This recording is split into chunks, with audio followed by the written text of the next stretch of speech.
Okay, so here's what you want to end up with is something like this.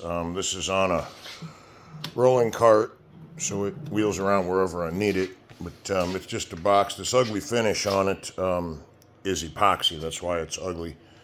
But the whole thing's epoxy coated, so the water won't ruin it. It's inside and out.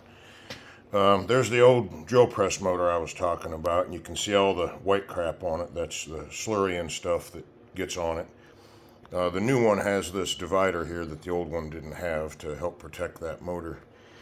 As you can see all this shit that's on the edges here.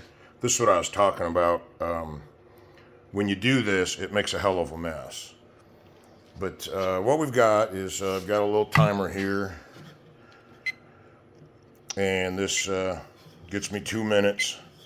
So I do this for 2 minutes a side. You do 4 sides, 6 sides, whatever you want to do to get your ball going. But what happens is, here's the looks like a drill press switch, right? That's what it's from.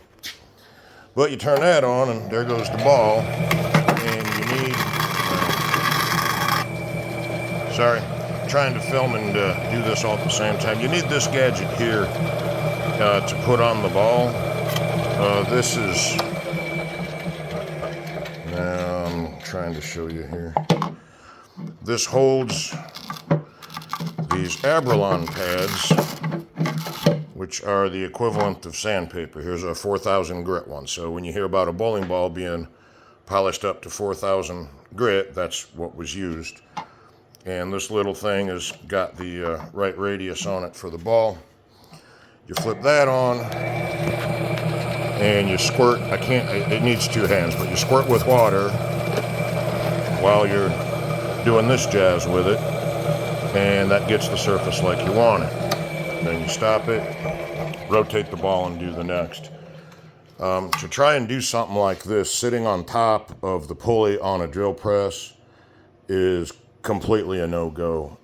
This one here has, hang on. There's the bowl. Now it's coated in orange epoxy. You can see where the difference between the Brazilian cherry edge of the bowl is and the orange epoxy here. What I did with this is I filled the bowl with epoxy. Well, not filled it, I put some in it. Covered the entire top of this with duct tape and let it spin overnight. So you can see the lines where it centrifugally pushed that epoxy up the sides of the bowl. Made a nice flat even surface here.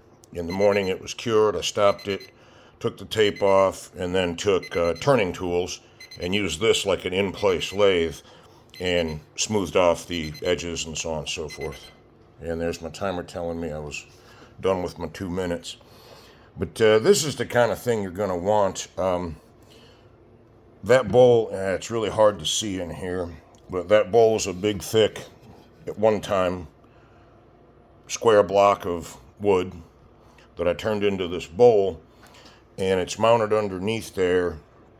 It's a hassle to get off, or I'd take it apart for you to show you. But it's got a full solid 1-inch steel shaft on it that's going through 2 1-inch pillow block bearings, and that holds it fairly well. If you look down here, I've got some weight plates on the bottom of that cart shelf. That's just to give it some mass so that it's not as wobbly when that ball's spinning. Because like I said, those balls are not, the center of gravity is not in the center of the ball. So as you turn the ball, that CG moves around to different spots, and it can become more or less unstable depending on the orientation. But I think this is the kind of thing you guys want to end up with. Trying to rig something up with a dog watering dish on the top of a drill press, that's a no-go, guys. I did try one with the steel bowl a long time ago. I'd forgotten until you mentioned it. And it immediately tore itself apart. The bottom of the bowl got all bent up, and the bolt pulled through. It was just a total disaster. It was completely useless. But I think what you want to shoot for is something like this.